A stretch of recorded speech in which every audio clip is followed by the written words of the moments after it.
On that day 6 years ago, the world comes to an end, and someone arrives to save the MC. The memory of that moment remains distant yet decisive, marking the beginning of everything that follows. In the present, a normal morning unfolds at a school, where students exchange greetings as they arrive.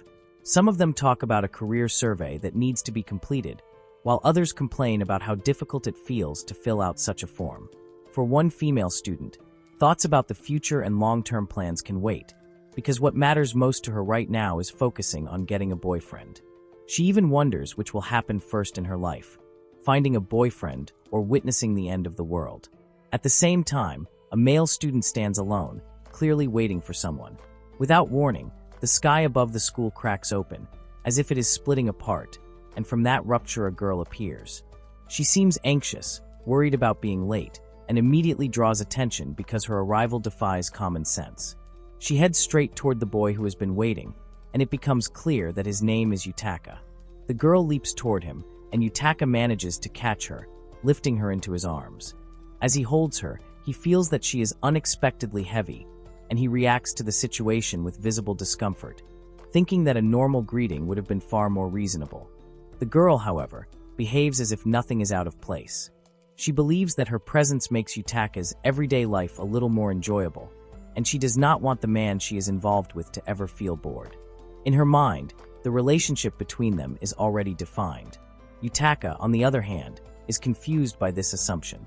The girl confidently treats their connection as a fact, seeing herself and Yutaka as a couple without hesitation. Soon, other female students notice them and approach. The girl with Yutaka is revealed to be named Hashina Aru.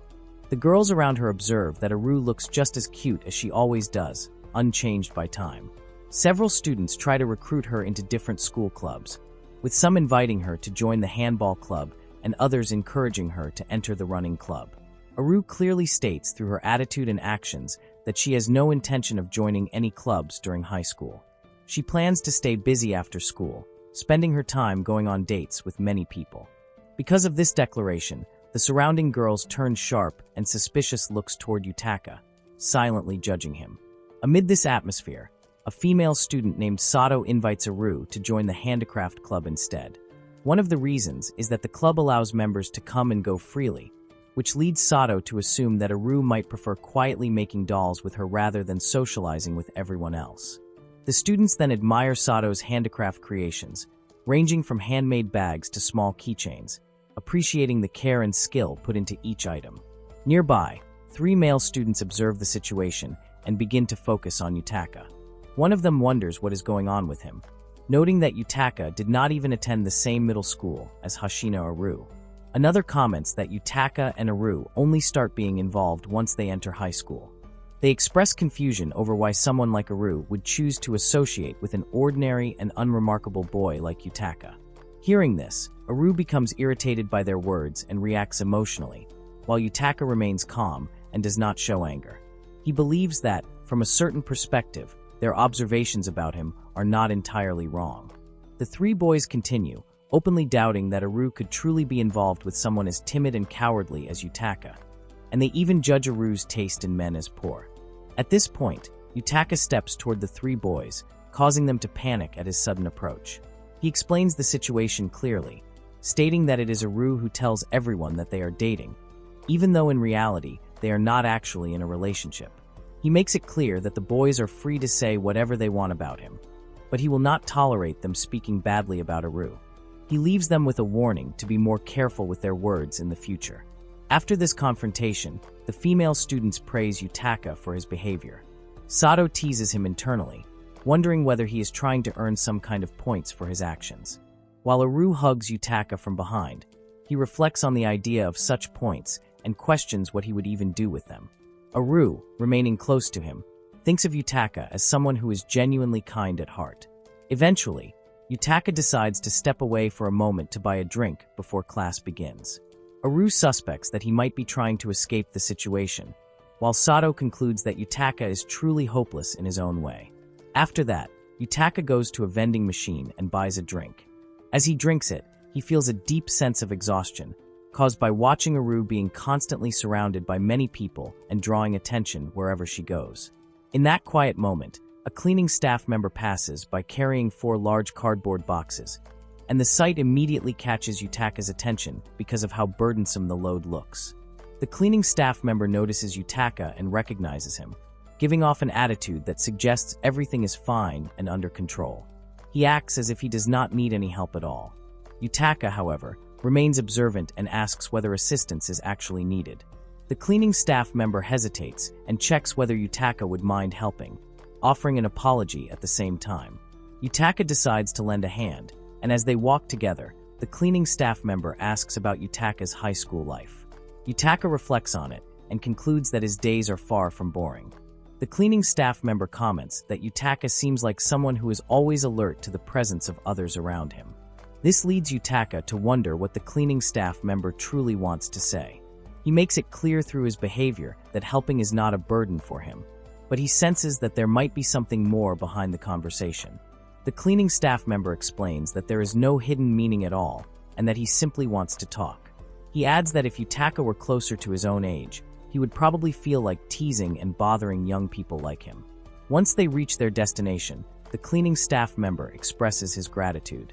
As Yutaka prepares to leave, the man reminds him that no matter what happens, he always ends up being helped by Yutaka, and that is something he truly appreciates.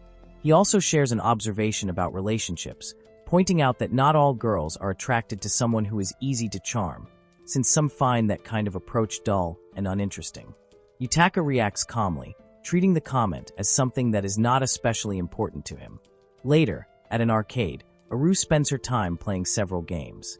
She continues winning again and again, with some of her results even reaching the highest scores. Yutaka observes her performance and acknowledges that she is quite skilled at games. Aru carries herself with confidence, acting as if she excels at anything she tries. She becomes curious about Yutaka's experience with games and realizes that he has only played casually at home with friends before and has never visited an arcade like this. Aru reflects that if she had known this earlier, she might have treated Yutaka more gently. Yutaka, however, believes that her behavior would not change that easily. Aru then shifts her focus and looks for a game that is not strictly about winning or losing. In response, Yutaka suggests trying a simple game that involves picking up candy using only a spoon. He gives it a try himself and manages to collect 2 pieces of candy. With that done, Aru wonders what they should do next. Yutaka feels that they have already played enough games for the day. Aru worries that if things end like this, Yutaka might not truly enjoy himself, and that would mean he might not want to come to the arcade with her again in the future. Yutaka considers her concern and questions whether that is the only thing she is worried about. Aru is unsure of his meaning. Yutaka then takes out the 2 candies he won earlier and shows them clearly. He acknowledges that this is all he managed to get, deciding that one belongs to Aru and the other to himself. He thinks that next time, he might try to win more. Aru treats her candy as something precious, imagining that she might keep it forever like a treasure. In contrast, Yutaka suggests that she should eat it soon instead of holding on to it. After Yutaka comes out of the restroom, he begins looking for Aru. He eventually finds her standing quietly while watching a cat nearby. The cat appears uneasy under Aru's gaze, and after a brief moment, it runs away as if frightened. Aru interprets this reaction as a sign that the cat does not like her. Shortly after, she suggests that they go shopping together, but Yutaka apologizes and explains that he needs to go home now because he has a plan he must carry out. Aru becomes curious about what kind of plan Yutaka is referring to, but Yutaka chooses not to explain and keeps it as a secret. This leaves Aru momentarily speechless. With a visibly saddened expression, she convinces herself that Yutaka's plan must be more important than spending time on a date with her, especially since it is something he cannot even share. Yutaka reacts with surprise, making it clear through his actions that this is not a matter of comparing priorities. He also clarifies that what they have been doing together cannot truly be called a date from the beginning. Without warning, Aru turns away and leaves, maintaining that everything is fine and that she understands. She reflects on the idea that even if she were his girlfriend, expecting Yutaka to tell her everything might feel strange. At the same time, she acknowledges that the 2 of them are not actually dating at all. Aru walks away, while Yutaka instinctively reaches out, trying to stop her. Aru gives a brief farewell and continues on, leaving Yutaka behind. As she walks through the streets, Aru wonders whether she has been teasing Yutaka too much. She concludes that it might simply be because Yutaka looks especially endearing whenever he feels embarrassed. She thinks that he should stop making such expressions, since they only make her want to bother him even more. At the same time, she wishes that Yutaka would think about her more seriously. Suddenly, Aru is confronted by a man pointing a firearm at her and ordering her not to move. Almost immediately, two more armed men appear and state that Aru will be coming with them. Aru reacts with disbelief, questioning whether the three men are truly kidnappers, considering that they are openly holding weapons in the middle of the city. As she looks around in confusion, she notices that no one nearby seems to care or even react to what is happening. It is then that Aru realizes the presence of some kind of barrier charm, resembling paper talismans, isolating the area from the outside world. One of the men, who threatens her with a weapon, gives her the impression that she is free to cause as much trouble as she wants, because her so-called boyfriend will not come to save her. Aru falls silent at this realization. Elsewhere, Yutaka reflects on what just happened and wonders whether Aru was only joking with him. He considers that Aru is not the type of person who would normally be hurt by something like that. Suddenly, Yutaka stops walking and decides to turn back. He feels that it would be better to explain everything to Aru properly, and if he hurries, he might be able to catch up with her. At that moment, Yutaka notices the candy that Aru had been carrying. He immediately finds it strange, knowing that Aru would never casually drop something that he gave her. This unsettling detail leads him to a sudden realization that Aru has been kidnapped. Soon after, Yutaka receives a phone call from someone who apologizes, admitting that a serious mistake has been made, and expressing the belief that Aru has indeed been taken. Inside a building that is still under construction, several armed guards stand watch over Aru, who is restrained and unable to move freely. One of the men checks on her condition, asking whether there has been any change. Another guard reports that nothing has changed at all, since the drugs administered earlier are supposed to keep Aru unconscious for a while. They express surprise at how easily they managed to capture her, having expected far more resistance. Another guard turns his attention to the man associated with Aru and wonders whether that boy has already abandoned her. He remarks that it would be better not to leave unresolved matters behind. The man responds with clear disdain, claiming that the people from the so-called immune system group are incapable of handling even a small girl like Aru. He insists that they cannot be trusted with this task and declares that they will take it upon themselves to save the world instead. At that moment, Aru regains consciousness. She becomes aware of her surroundings and reacts to the situation with an unsettling calm, sensing that something dangerous is being planned. Rather than showing fear, she appears amused by what she overhears and seems curious about what she might have missed while unconscious. The guards quickly assess her condition, confirming that everything still appears to be under control. Aru laughs lightly and demonstrates that the restraints binding her are ineffective, pointing out that they are designed for ordinary humans. This realization causes the guards to tremble with fear. Aru then infers that their earlier conversation involves Yutaka, and this thought makes her visibly irritated. She makes it clear through her demeanor that she does not want anyone to lay a hand on him. The man overseeing the situation panics and urgently orders the guards to prepare to shoot Aru if necessary. Elsewhere, the cleaning staff member, Sato, and Yutaka are riding together in a car, speeding toward a specific location. Sato harshly criticizes Yutaka, stating that he allowed Aru to be kidnapped right in front of him and calling his behavior pathetic. The cleaning staff member tries to calm Sato, explaining that it is not Yutaka's responsibility to act as Aru's bodyguard. Sato refuses to accept this, arguing that if Yutaka had still been with Aru at the time, he should have been able to protect her. Throughout this exchange, Yutaka remains silent, staring downward and saying nothing. The cleaning staff member asks whether Sato has managed to pinpoint the location. Sato confirms that based on the coordinates, the destination is a building scheduled for demolition. Suddenly, they witness an explosion erupting from the upper floors of a building in the distance. Yutaka realizes that something serious is happening on the upper level, and Sato immediately concludes that this must be where Aru is being held. The cleaning staff member comments that the situation above appears to be completely out of control. At the top floor of the building, a massive black shadow begins to spread outward from all sides, shocking and terrifying anyone who sees it. The man who kidnaps Aru desperately urges her not to do the things she usually does, insisting that the world has already been ruined once before. Observing the unfolding chaos, Sato remarks that the scene strongly resembles what happened 6 years ago. Yutaka then gets out of the car and starts walking toward the building without hesitation. Police officers arrive and begin evacuating the surrounding civilians, creating distance from the danger. Amid the confusion, Yutaka quietly slips into the building. Sato informs the cleaning staff member that the assault team is already on its way and will arrive in about 15 minutes. Only then does Sato realize that Yutaka is no longer nearby. The cleaning staff member explains that Yutaka has already entered the building using the emergency staircase. Sato reacts with frustration, calling Yutaka reckless for confronting an unknown enemy without understanding what he is facing.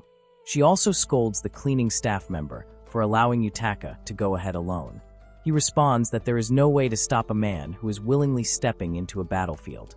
Sato then opens her bag filled with handmade dolls, deciding that at the very least she can offer some form of support to Yutaka. She reflects that Yutaka truly embodies a tsundere personality. Meanwhile, as Yutaka climbs the stairs one step at a time, his thoughts remain fixed on a single hope, that Aru is still safe.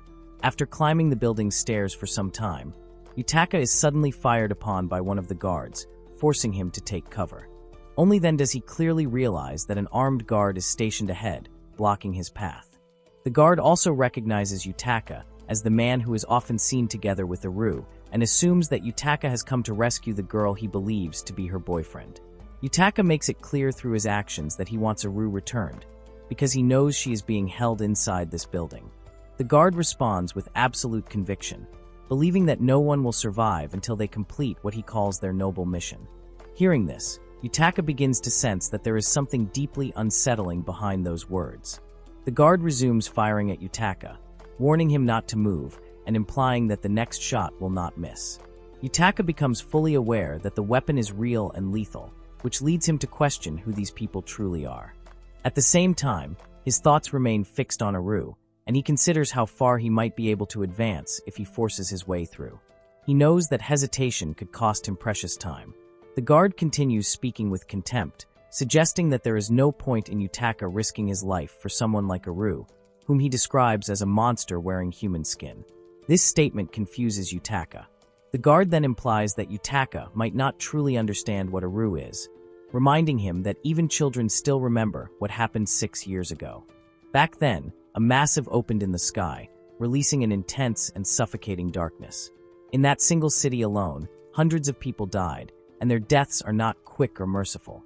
Their bodies are twisted and reshaped into forms far removed from anything human before they finally perish. According to the guard, the same phenomenon occurs in major cities all over the world. If this situation continues, what he calls the terminal episode will soon arrive. He insists that the root cause behind all these deaths is Hashina, Aru herself. Yutaka struggles to understand what the guard truly means by this accusation. The guard presses on, questioning whether Yutaka really knows everything and still chooses to risk his life for Aru. He labels Aru as an evil monster who has destroyed the entire world, only to now live peacefully as if nothing ever happened. These claims ignite Yutaka's anger. He rejects the guard's words, convinced that the man speaks as though he understands everything while actually knowing nothing about Aru at all. Yutaka does not concern himself with the fate of the world or the cracks in the sky. His resolve is singular and unwavering, and he is prepared to do anything to get Aru back. Yutaka signals his intention to move forward and suddenly dashes toward the guard. The guard reacts by viewing Yutaka as a reckless fool. Just as the guard is about to fire again, a doll strikes him with overwhelming force, knocking him to the ground. Yutaka is momentarily stunned, unable to comprehend how a doll could deliver such a powerful blow. After a brief moment, he realizes that the one behind the attack is Sato, and the doll responsible is named Romeo. Yutaka feels genuine relief and gratitude towards Sato for intervening at that critical moment. Without wasting any more time, Yutaka urges Romeo forward, determined to press on as quickly as possible toward Aru. Everything begins 16 years ago, the year when Yutaka and Aru are born. At that time, a crack appears in the sky, becoming the first sign of the world's eventual end. 6 years later, that crack expands and transforms into a vast hole, and emptiness from another world descends from the sky in many places across the globe. From that day onward, an outbreak emerges, a destructive disease that infects and devastates the world without ever truly stopping. The one identified as the carrier of this calamity is Aru herself. In the present, Yutaka and the doll named Romeo arrive at the location where Aru is being held. What greets them is a scene of devastation, with many guards already dead and thick black shadows filling the area, darkening their vision and weighing heavily on the atmosphere. Amid that darkness, Aru stands calmly, facing the spreading shadows as if she belongs there. Yutaka approaches her with the clear intention of taking her home, having come all this way to retrieve her. The planet-destroying pathogen is not originally from this world, and Aru is officially classified as a zero-class dangerous foreign entity. As Aru becomes aware of Yutaka's presence, she reflects on how cruelly she is treated by the people who capture her. They force her to drink a sleeping agent, restrain her body, and even attempt to shoot her, all in the name of their mission. Despite this, Aru remains unharmed, because such measures are incapable of truly affecting her. While observing Yutaka more closely, Aru notices a small scratch on his cheek and becomes aware that someone has injured him. The thought of Yutaka being hurt causes her emotions to rise sharply, and if she were to truly lose control, the damage would extend far beyond this single building. Yutaka reassures her through his demeanor that he is fine, implying that the injury is minor and likely the result of the chaos caused when Aru's power surfaces. Realizing this, Aru feels apologetic. Yutaka's relief is evident as he recognizes that Aru is safe. At the same time, he notices that she has caused considerable destruction in the area. Aru internally justifies her actions, reasoning that since they bring her here with the intention of killing her, a restrained retaliation is only fair. She seeks acknowledgement for holding back, knowing that even if Yutaka were to eliminate the attackers, it would still count as self-defense. Yutaka understands this and senses that Aru indeed restrains herself more than she lets on. Overcome by emotion, Aru suddenly embraces Yutaka, seeking reassurance and approval. This catches him off guard, as Aru in this form becomes far more emotionally expressive, making it difficult for him to respond naturally. In that moment, Yutaka becomes self-conscious, briefly worrying about trivial things such as whether he smells of sweat. At the same time, he assumes that agents from the organization will arrive soon to take control of the situation. Aru, however, seems unconcerned about that possibility. She considers turning the moment into a spectacle, suggesting the idea of giving the arriving agents something memorable to witness, but Yutaka firmly rejects that notion through his actions. Aru then turns her attention to the scenery around them, finding the view from inside the ruined building strangely beautiful. She contemplates whether the world's final moments, when the end truly comes, might resemble this scene. Yutaka shares a quiet appreciation for the view. To him, it holds a kind of beauty and calmness that is difficult to explain, even under such grim circumstances. Suddenly, he remembers the candy that Aru drops earlier and takes it out, returning it to her. Aru quickly realizes that this candy is not the almond-flavored one she usually prefers. Yutaka offers no explanation, choosing instead to enjoy the candy he keeps for himself. After chewing his candy, Yutaka makes it clear that Aru will not be getting back the one she drops. Aru reacts with mild frustration, recognizing this as typical behavior from him. She reflects on how eating something sweet helps calm her emotions, and knowing this, Yutaka feels relieved that something so small can help stabilize her. Gradually, the oppressive atmosphere begins to lift. The black shadows fade, the destruction stops spreading, and the surroundings slowly return to normal. As this happens, Aru's form gently shifts back, her inhuman presence receding as she fully returns to her human appearance, leaving the chaos behind her. Suddenly, Sato arrives and greets Aru, her presence marking a clear shift in the atmosphere. Shortly after, the police move in and begin arresting the guards who are responsible for Aru's abduction. Amid the commotion, Sato checks on Aru's condition, and Aru feels genuinely relieved and happy that Sato is there with her. Medical personnel also arrive on the scene and prepare to conduct a proper medical examination. Aru finds this process extremely annoying, but the medical staff member, who had previously been disguised as a cleaning worker, firmly urges her to comply and not argue. Sato expresses her gratitude to the doll named Romeo and is also pleased that she is able to locate the doll called Chuck. She remains surprised that Yutaka manages to break through the situation the way he does and jokingly wonders whether it is all driven by the power of love. Yutaka denies this idea, feeling instead that what pushes him forward this time is a sense of responsibility that leaves him no choice but to act. Sato remarks that people wielding weapons like those guards do not stand a chance of truly hurting Aru. She becomes convinced that Aru allows herself to be kidnapped simply to draw Yutaka's attention. One of the assault team members asks Sato for a bit of assistance, while the man who kidnaps Aru, now under arrest, reflects on the situation. He finally understands why no one has ever managed to kill Aru, not because of fear, but because such a feat is fundamentally impossible. He questions the future of humanity, wondering whether people are destined to live in constant fear of the world's end.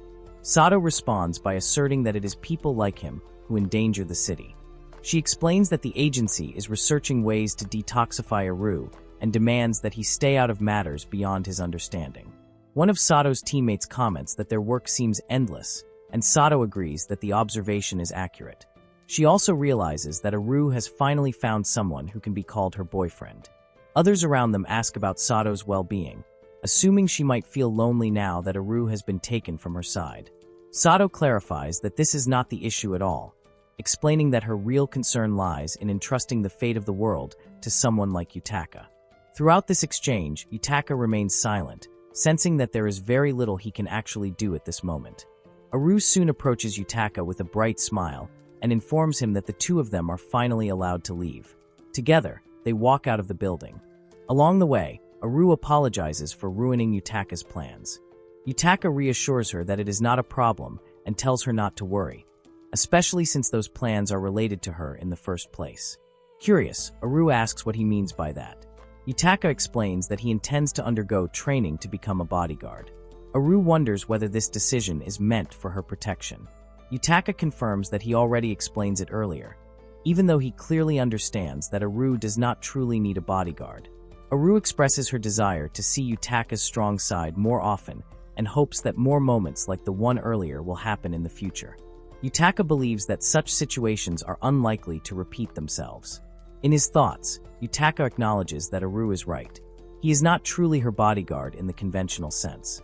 His role is closer to maintaining Aru's emotional balance and keeping her mood stable. If Aru's emotions were to spiral out of control, humanity itself could be destroyed in an instant. Yutaka exists to calm her, to gently turn global crises away from disaster, even if only by a small margin. He also realizes that Aru seems to care deeply for him. Aru then wonders whether Yutaka actually likes her. Yutaka considers what she means by that question. Aru notices that even the way Yutaka becomes flustered is endearing to her. Yutaka denies being embarrassed, but Aru reaches out and holds his hand. She conveys that if Yutaka truly wants to protect the world, then he should focus on keeping her happy. Yutaka reflects honestly that saving the world is something he never truly cares about. The girl he is closest to is considered an enemy of the world, yet when he looks at her, such labels no longer matter. To him, Aru is simply adorable. In a fragile world filled with uncertainty, Yutaka and Aru are undeniably connected to one another, bound together in a way that quietly shapes the fate of everything around them. Inside the classroom, Aru is suddenly called to the counseling room. She immediately acts as if she has done nothing wrong, but the teacher's attention is drawn to her shirt and tie, which clearly do not match the school's standard appearance. Standing beside Yutaka, Aru presents herself confidently and treats the outfit as a matter of personal style, believing that black clothing suits her better and makes her look cooler. She instinctively seeks protection from Yutaka, leaning toward him as if expecting support. The teacher does not accept this behavior and firmly proceeds with escorting Aru away to the counseling room. As she is taken out of the classroom, Yutaka can only wish for her safety in an understated way, which causes Aru to view him as surprisingly cold and insensitive. Not long after, Yutaka is approached by his male classmates, who immediately question whether the rumors about him dating Aru are true. Yutaka dismisses the idea and treats it as nothing more than exaggerated gossip. One of the boys admits his envy and wonders how someone like Yutaka could end up so close to Aru. Yutaka downplays himself, insisting that he is not special in any way and that everything happens purely by coincidence. His friend warns him that if Aru ever finds him even slightly boring, she could easily choose someone else, and that would be the end of everything. The boy suggests that this situation could become troublesome and advises Yutaka to improve himself. These words linger in Yutaka's mind, causing him to quietly consider the possibility that Aru might one day lose interest in him. On another day, at the Hashina family home, Yutaka waits outside while Aru searches for her phone inside. She tries to ask her younger sibling, Rui, for help. Rui responds skeptically, questioning how she would know, which prompts Aru to instruct her to simply call the phone instead. Before leaving the house, Aru also asks her mother for permission to go out, and her mother gently reminds her to take good care of herself. When Aru finally steps outside and meets Yutaka, she thanks him for waiting. Yutaka looks at her with quiet amazement, and his expression is so obvious that Aru notices and questions it. As Yutaka attempts to compose a response, Rui secretly peeks at the two of them from behind the door. Yutaka acknowledges her presence, but Rui quickly retreats back inside the house. Aru immediately tells her to lock the door. Yutaka wonders if that is Aru's younger sister, and senses that Rui does not seem to like him very much.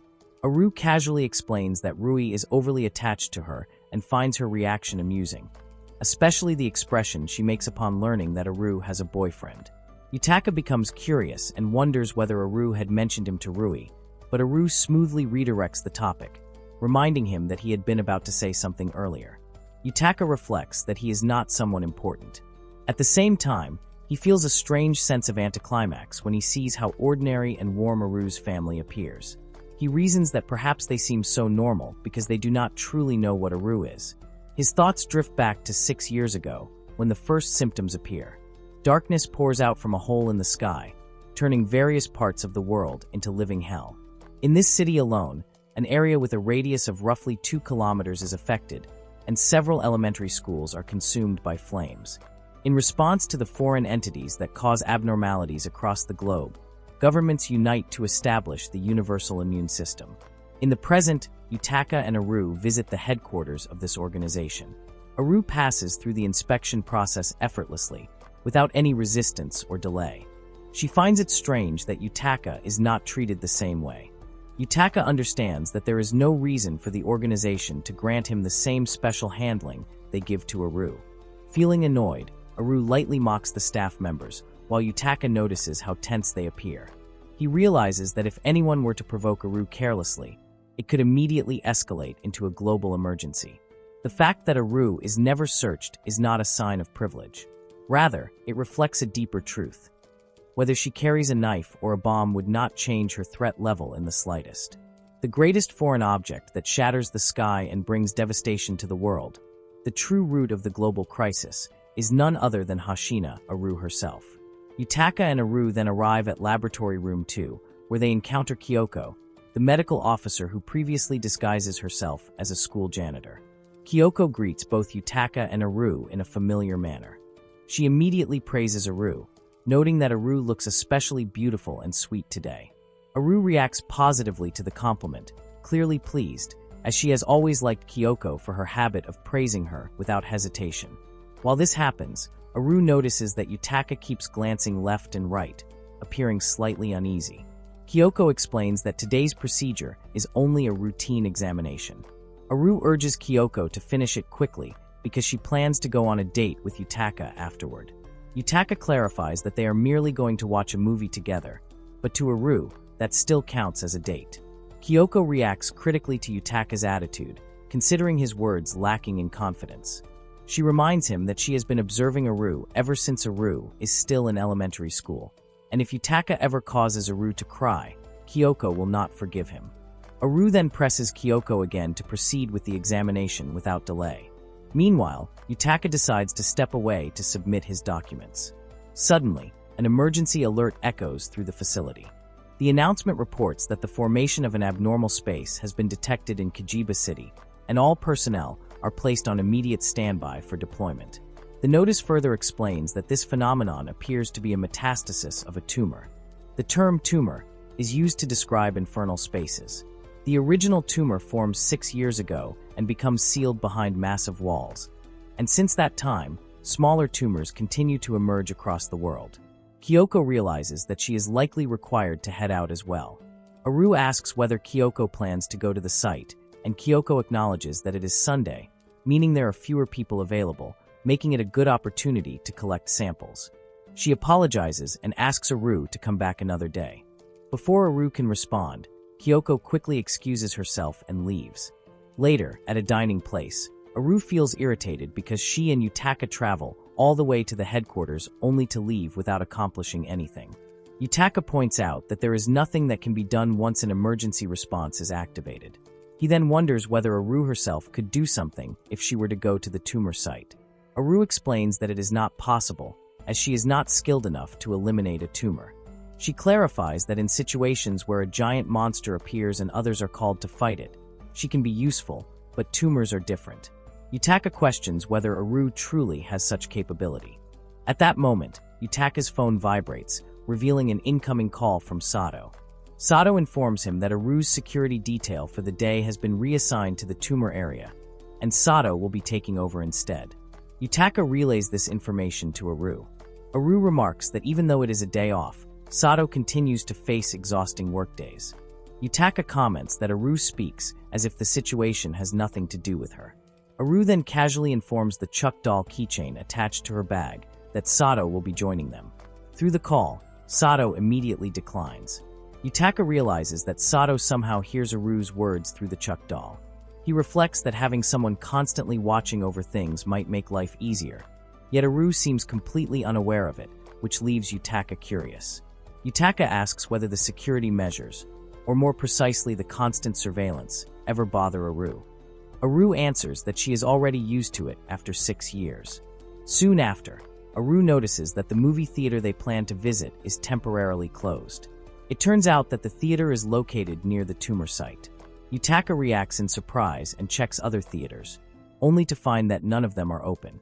He also realizes that trains and buses have stopped operating. Accepting the situation, Yutaka suggests that they simply relax there for a while longer. He considers ordering dessert and offers it to Aru, but the item they choose turns out to be sold out, which visibly disappoints her. Aru quietly sips her drink instead, her expression growing gloomy, and Yutaka begins to worry about her mood. Not long after, Sato sends a message asking what Yutaka is doing, pointing out that this is supposed to be a date and questioning why Yutaka is ruining the atmosphere. Yutaka responds that the situation is not his fault. Sato then leaves a blunt warning, stating that if Yutaka remains a boring man, the world itself will eventually fall apart. After Aru returns, Yutaka offers to get crepes together afterward. He explains that he knows a crepe shop is open because Sato informs him about it. Aru asks where it is, and Yutaka explains that there is a trendy shop nearby that has recently become popular. Yutaka expresses his intention clearly and adds that he plans to treat Aru this time. Aru wonders why he suddenly wants to do that, and Yutaka explains that the day has been filled with bad luck, so he thinks Aru should at least be able to enjoy herself a little. Aru comments that bad luck always seems to strike both of them. Yet strangely, she feels that she is the only one who ends up feeling comforted by the situation. Yutaka asks why that should be considered strange, since to him it feels completely normal. Aru questions what part of it is normal, pointing out that Yutaka would not say something like that if he were not a man. Yutaka denies that interpretation and insists that it is not like that. Aru then remarks that perhaps it is simply because this is a task assigned to Yutaka by the agency. Yutaka admits that this is indeed part of the reason. Aru becomes irritated by that answer, and Yutaka immediately panics. Aru expresses her frustration and leaves the decision entirely up to Yutaka. Feeling confused, Yutaka calls after her, and Aru then turns back and invites Yutaka to go eat crepes together after all. Elsewhere, researchers observe that the tumor measures 5 meters in diameter when it is first discovered. Since then, its size decreases to 3 meters, indicating a clear downward trend. The tumor forms in a parking area, and there are no casualties, while nearby residents are safely evacuated. Kyoko, also known as Professor IB, arrives at the site, and the researchers report that this tumor is likely to disappear naturally. Kyoko comments that she probably does not need to come all the way to the location after all. She then suggests that they should still take a look at what lies inside and asks about her drone. One of the female researchers informs her that the drone has already been deployed. At the crepe shop, Yutaka and Aru finally buy their crepes. Yutaka reflects on the thought that if Aru ever finds him boring, the world itself will come to an end. He thinks it is a good thing that the agency keeps reminding him of this fact, yet he struggles with understanding how to properly make a girl happy on a date. He He also wonders whether Aru would be satisfied with things that usually please an ordinary girl. Yutaka realizes that he has no clear answer to these questions at all. At that moment, he notices Sato secretly peeking at him from behind some bushes. He also notices a couple nearby who are sharing food with each other. Taking that as a cue, Yutaka calls Aru over and asks whether she wants to try his crepe. Aru questions whether this action is also part of his assigned duties. Yutaka explains that it has nothing to do with work and that it is simply an exchange, since he also wants to try Aru's crepe. Aru agrees, and without any warning, she takes a bite of Yutaka's crepe. She identifies the flavor as chocolate banana, describing it as classic yet very delicious. After that, Aru offers her crepe to Yutaka in return. Yutaka notices that the texture is very chewy and recognizes the flavors as matcha, tiramisu, warabamochi, and whipped cream. He comments internally that Aru always chooses the strangest combinations at moments like this. Aru reacts by saying that such a description is too exaggerated, while also noting that Yutaka understands her tastes very well. Aru becomes genuinely happy and laughs, and from his hiding place, Sato feels a sense of relief as he watches them. Yutaka then wonders what the two of them should do next. Aru reacts by questioning whether Yutaka truly has nothing planned at all. Yutaka explains that he has already tried thinking of various possibilities. He has looked for places that can be reached on foot and do not cost much, yet he finds that surprisingly difficult. He also admits that he does not really know many interesting places to hang out around this area. Feeling self-conscious, Yutaka apologizes for being a boring man. In response, Aru reaches out, holds both of Yutaka's cheeks, and squeezes them gently, making it clear that she never once said such a thing about him. Aru notices how tense Yutaka looks, and assumes that he is afraid of disappointing her. She then considers whether Yutaka might be worried that she could decide to end their relationship. Yutaka gives no answer, and Aru smiles softly before letting go of his cheeks. She then asks Yutaka to take her to a place he often visits. Yutaka explains that he does not socialize much with other people. Aru replies that going to a place Yutaka usually visits alone is perfectly fine with her. After thinking for a moment, Yutaka says that the only suitable place he can think of is a park he passes through during his morning runs. Aru immediately suggests going there, even though Yutaka insists that there is nothing interesting about that park. Aru clearly disagrees and refuses to believe that there is nothing worth seeing there. At the same time, Kyoko and her team continue their investigation of the tumor at the parking lot. The sealing team is scheduled to arrive in 10 minutes, and they expect the containment process to proceed smoothly. Kyoko confirms that the drone has already entered the tumor and that its camera feed will soon be connected. Observing the footage, she notices that the interior appears far more expansive than the exterior suggests. A researcher reports that the internal atmospheric composition has also been analyzed. Moments later, that same researcher reacts with surprise as the data appears unusual, initially assuming it to be an instrument malfunction. When Kyoko examines the data herself, she is left stunned. Meanwhile, Yutaka and Aru arrive at the park. Aru notices that the lilac flowers are in full bloom. Yutaka asks which flowers she is referring to, and Aru points out the purple ones. She comments that Yutaka must come here often. Yutaka admits that he knows the flowers are blooming, but does not really know their names. Aru then expresses her desire to teach him the names of the flowers. Yutaka points out several flowers he recognizes and mentions their names. He finds it surprising that Aru knows so much about flowers. Aru asks why that should be surprising and wonders whether she really looks like someone knowledgeable. Yutaka thinks that she does not look like that at all. As they walk, Yutaka notices that Aru has become cheerful again. Suddenly, Aru tells Yutaka that he does not need to try so hard to entertain her. She explains that she probably would not date someone who is naturally skilled at things like that. Yutaka wonders whether she is saying this to reassure him. Aru clarifies that she simply likes people who are awkward in a very human way. Yutaka finds Aru's way of speaking rather strange. Aru laughs and explains that she likes people who do their best to be human, even if they are not very good at it by nature. Yutaka wonders whether that is because Aru herself is only half human. Aru considers that possibility and admits that it might be one of the reasons she likes Yutaka. For Aru, everything feels enjoyable as long as she is with him. After that, Aru takes Yutaka by the hand and urges him to walk faster. Yutaka notes that Aru can speak this freely when she is with him directly. Aru responds that she can say it as many times as Yutaka wants. She expresses that she truly loves Yutaka, that being together with him makes her happy, and that she wants them to spend their lives together. Yutaka thinks that if Aru says things like that too often, they might start to sound insincere. Aru laughs and admits that she thinks the same way. Meanwhile, the tumor develops at an alarming speed. Its intensity reaches 6 times the threshold value and continues to rise without showing any sign of slowing down. Kyoko immediately orders all teams to raise the evacuation level, but communication suddenly cuts off. Shortly after that, one of the guards urges Kyoko and her team to leave the area, warning that the location is about to be consumed entirely. Kyoko realizes that even if they attempt to escape, there is a strong possibility that they will still be swallowed by the expanding space. Back at the park, Yutaka suddenly remembers something and asks to borrow Aru's bag for a moment. Aru hands it over while wondering about his intention. Elsewhere, Kyoko observes that the tumor is growing at such an extreme rate that, if this continues, the damage will not be limited to this city alone.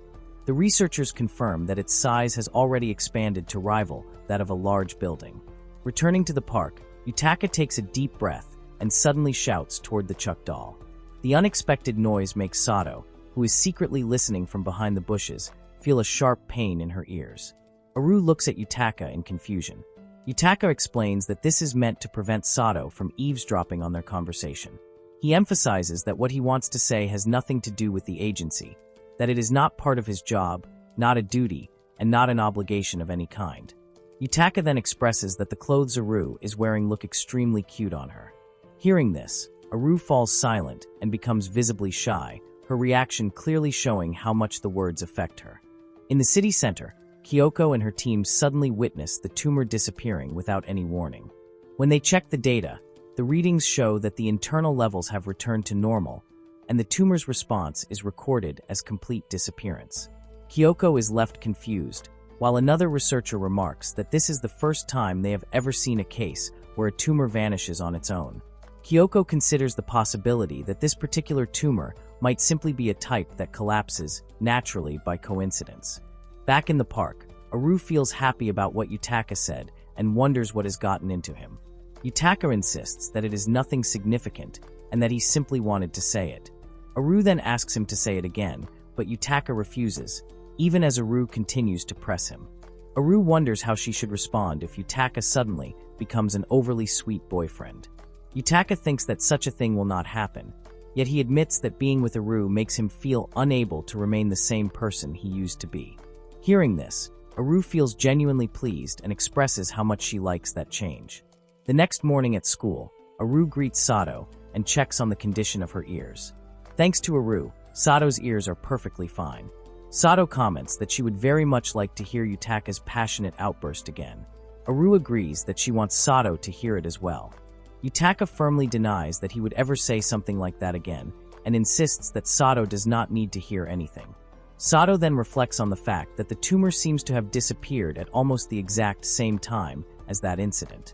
Aru later mentions that the crepe shop Sato recommended is delicious and expresses her gratitude for the suggestion. At first, Sato does not realize what Aru is referring to, but after Yutaka points it out, she finally understands that Aru knows the recommendation came from her. Aru then asks Yutaka not to talk to other girls when he is on a date with her. Meanwhile, Sato quietly wonders whether, under circumstances like these, the world will truly be all right. She also finds herself questioning whether the world might, in the end, be arranged entirely at random. At the shopping mall, Yutaka mentally reviews the items he has already bought, including toilet paper and detergent. He also manages to get a bento at half price, which makes the day feel unexpectedly pleasant to him. As he continues walking, he notices a crowd of people gathering nearby, and his curiosity draws his attention to the commotion. When he looks closer, he sees a dog named Coco acting violently while its owner struggles in confusion. Some people around them suspect that the dog has been infected by a foreign entity and consider it dangerous. They suggest that the owner should report the situation to the police or to a specialized organization. Sensing the danger, Yutaka urges the owner to move away from the dog. The owner hesitates at first, unwilling to leave Coco behind, but Yutaka insists when he notices a black tumor-like mass emerging from the dog's body as it continues to rampage. The situation escalates quickly, and the dog suddenly lunges at Yutaka. At that critical moment, a young woman steps forward and asks the surrounding people to make way. She performs an incantation by writing a spell on a piece of paper and then places it onto the dog's face. As a result, the black tumor vanishes, and the dog immediately returns to a calm, normal state. The relieved owner embraces the dog tightly, overwhelmed with gratitude. Yutaka is left stunned as he watches the foreign presence disappear completely and the dog recover as if nothing had happened. The woman then checks whether Yutaka has been injured, while the dog's owner expresses deep thanks to her. After everything settles down, Yutaka ends up leaving the area together with the woman. She reflects that the experience must have been terrifying, describing it as something akin to possession by an oni or a demon, even though the dog itself is gentle and never intended to harm anyone. She also remarks that Yutaka showed remarkable bravery during the incident. Confused, Yutaka wonders what exactly he has just witnessed and asks about the nature of what occurred. Instead of answering immediately, the woman suddenly leans in and inhales near Yutaka's chest, startling him and causing him to recoil in shock as he questions her behavior. She then explains that Yutaka carries a lingering scent of an oni, one that does not originate from the dog, but from something far more powerful. From this, she deduces that Yutaka must be spending time every day in close proximity to such a being. Still shaken, Yutaka struggles to process her words. Before he can ask anything further, the woman is called by someone nearby. Her name is Haruki. The guard who calls out to her mentions that there was some kind of disturbance and checks whether she is all right. Haruki assures him that everything is fine and even mentions that she has gained an unexpected result from the situation. Turning back to Yutaka, she indicates that this is enough for today and takes her leave. Left standing there alone, Yutaka continues to wonder who Haruki truly is and what kind of person he has just encountered. After that incident, Yutaka recounts the experience to Aru while she is focused on painting. As he explains what happened, Aru grows curious about the beautiful power user he encountered. Yutaka internally insists that he never explicitly describes the woman as beautiful, but from Aru's perspective, the way Yutaka tells the story already makes her sound attractive. Aru becomes dissatisfied and starts comparing herself to the unknown woman, wondering who is more beautiful. Yutaka considers such a comparison impossible, which only makes Aru more irritated, as she expects Yutaka to clearly see her as the most beautiful one. Acting on that frustration, Aru begins tickling Yutaka until he begs her to stop, and only then does she calm down. Once the teasing ends, Aru starts seriously wondering who the mysterious woman could be. Sato also has no information about her, which means the woman is not part of the immune system organization. Sato admits that he does not recognize anyone like that. Yutaka then considers the possibility that there are power users operating outside the organization. Sato confirms that such people certainly exist. He explains that although many of the strange phenomena occurring in recent years are influenced by Aru's presence, foreign entities themselves have existed since ancient times. Because of that, there have always been people who deal with or suppress such beings, including those known historically as shamans, spiritualists, or diviners. Many power users have been recruited into the immune organization, just like Sato, but it is only natural that some individuals choose to act independently. Sato grows annoyed when it becomes clear that Aru and Yutaka are only half paying attention to his explanation. After finishing her painting, Aru looks over Yutaka's work and decides that it deserves praise. Others often describe Yutaka's painting as an impressive abstract depiction of a bench. Yutaka, however, thinks it is ironic, since his original intention is simply to draw a basic drinking fountain. He reflects that he does not even want to paint unless it is during art class, because the result always turns out like this. In the midst of these thoughts, Yutaka suddenly realizes that Aru has vanished. His confusion deepens when he notices that everyone else around him has also disappeared without warning. Before he can make sense of the situation, Haruki suddenly appears and calls out to him. Yutaka immediately recognizes her as the woman from the earlier incident.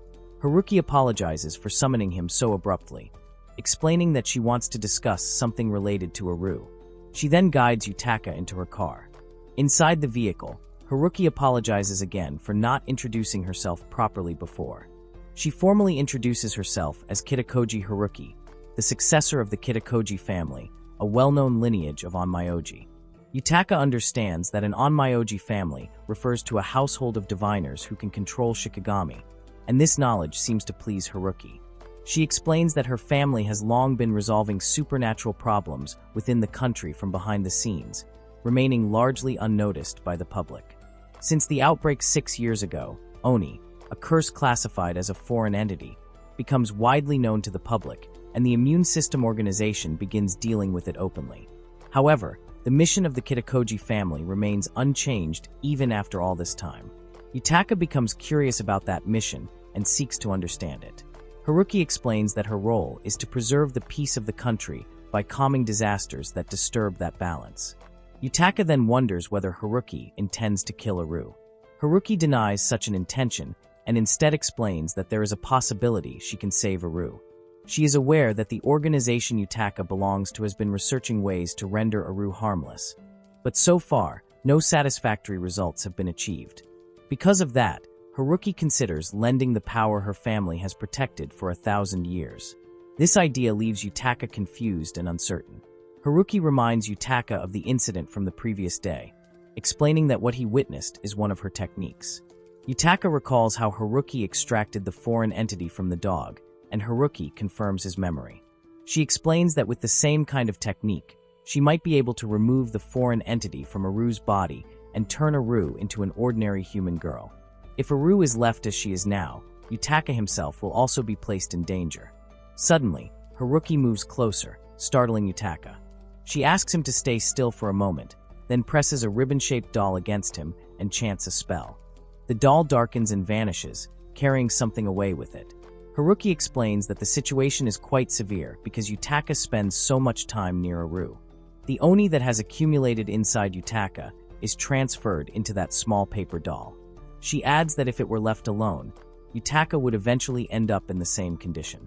The driver suggests that Haruki should not be so kind to a man with an unclear background like Yutaka. Haruki insists that Yutaka is someone she can trust. The driver then tells her to stop playing with dangerous forces inside the car, and Haruki offers a brief apology. She continues by explaining that the Oni hidden within Aru is extremely powerful, and in order to subdue it, she needs Yutaka's help as the person closest to Aru. As Yutaka prepares to respond, Haruki asks whether he is willing to help her. Feeling flustered, Yutaka asks her to step back a little. At that moment, a sudden impact shakes the vehicle, causing it to lose control and forcing the driver to brake abruptly. When Yutaka steps out of the car, he sees Aru standing there, having come to pick him up. Haruki remarks that she originally intends to let Yutaka and Aru wander inside the barrier a bit longer. Aru realizes that the barrier being referenced is the one she has already torn apart. Yutaka freezes briefly, and as Aru looks between him and Haruki, she notices Haruki's beauty and becomes aware of her presence. She questions what Haruki has done to Yutaka. Haruki admits that she has slightly peeled away the scent Aru has left on him. This irritates Aru, and she grabs Yutaka's cheeks, shaking them while making it clear that he should not allow Haruki to do such a thing. Aru then intends to mark Yutaka again with her own presence, that as Aru begins to change. Yutaka panics and begs her to stop, feeling suffocated by the pressure. Aru places the blame on Yutaka, claiming that he leaves too many openings. She grips his neck and insists that he understands that he belongs to her. Haruki criticizes Aru for being shameless and ill-mannered. Aru dismisses Haruki as someone interfering over a man like Yutaka, leaving Haruki momentarily confused. Aru then questions what a beautiful woman like Haruki could possibly want from Yutaka. Only then does Haruki realize that she has been referred to as a beautiful woman all along, and she expresses her gratitude for that remark. Haruki finally clarifies her true intention, explaining that she comes here precisely because she wants to help Aru by turning her into an ordinary human girl. Unexpectedly, Aru rejects Haruki's offer outright. She accuses Haruki of being arrogant for assuming that she would be happy to become human and openly calls her conceited. Yutaka has already anticipated such a reaction from Aru. Haruki then turns to Yutaka and questions whether he truly does not wish for Aru to become a normal human. Yutaka explains that if Aru herself refuses, there is nothing he can do. Haruki presses him further, arguing that he should care about Aru. Yutaka responds that compared to Haruki, he understands Aru far better. Hearing this, Aru feels pleased to be defended. Haruki then declares that even if both of them refuse, she is willing to resort to force if necessary. She sends numerous paper dolls flying toward Aru and Yutaka, but they are instantly burned away by black flames. Aru reacts dismissively, questioning what Haruki is even trying to do. When Aru attempts to counterattack, Yutaka restrains her. Aru questions whether she is not allowed to do so, but Yutaka insists that it is enough and asks her to return to her human form. Once the barrier is gone, people around them see Haruki's car damaged and dented as if it has been in an accident, leading them to suspect a fight. Haruki realizes that all of this happens because the barrier has been destroyed. She states that both she and Aru do not want to draw attention, so she decides to leave for the day. Aru wonders whether Haruki intends to come back and mocks her, assuming that Haruki is not foolish enough to misunderstand the difference in their power. Haruki explains that this has nothing to do with whether her strength is sufficient or not. As someone born into the Kitakoji family, she intends to fulfill her mission, and if it is something that must be done, she will do it. With that, Haruki takes her leave and departs in her car. Afterward, Aru feels irritated by how arrogant Haruki appears and warns Yutaka not to casually get into the car of a stranger, since that person could be dangerous. Yutaka, however, feels that Haruki does not seem like a bad person. Aru claims that because she is Yutaka's girlfriend, she can legally do anything she wants to him without resorting to kidnapping. Yutaka senses that Aru is unusually clingy that day and asks her to be a little more aware of herself. Aru then asks what kind of girl Yutaka likes, leaving him confused by the sudden question. She follows up by asking whether he prefers someone elegant like Haruki. Yutaka remains silent, wondering what would happen if he said yes. Aru responds that if that is the case, she will try to become like that. Before she can finish her thought, Yutaka pulls Aru closer and gently pats her head. Aru questions why he suddenly starts touching her head, and Yutaka remarks that it feels like petting a dog. Aru becomes annoyed because her hair is messed up, and she is also irritated by how pleased Yutaka seems. In the classroom, Aru keeps insisting on taking pictures of Yutaka, while Yutaka repeatedly avoids the camera whenever she tries. Her persistence gradually turns into irritation, and she demands to know why he refuses to be photographed. Yutaka explains that he dislikes being photographed because the results often make his face look different from how he imagines it, and that discrepancy tends to ruin his mood. Aru finds this reasoning strange, since in her view his face always looks very attractive in photos. Yutaka responds to that opinion without much reaction. Aru then admits that it feels unpleasant to force him when he clearly does not like it. Despite saying that, she suddenly tries to photograph him again, and Yutaka quickly covers his face, which makes Aru even more annoyed.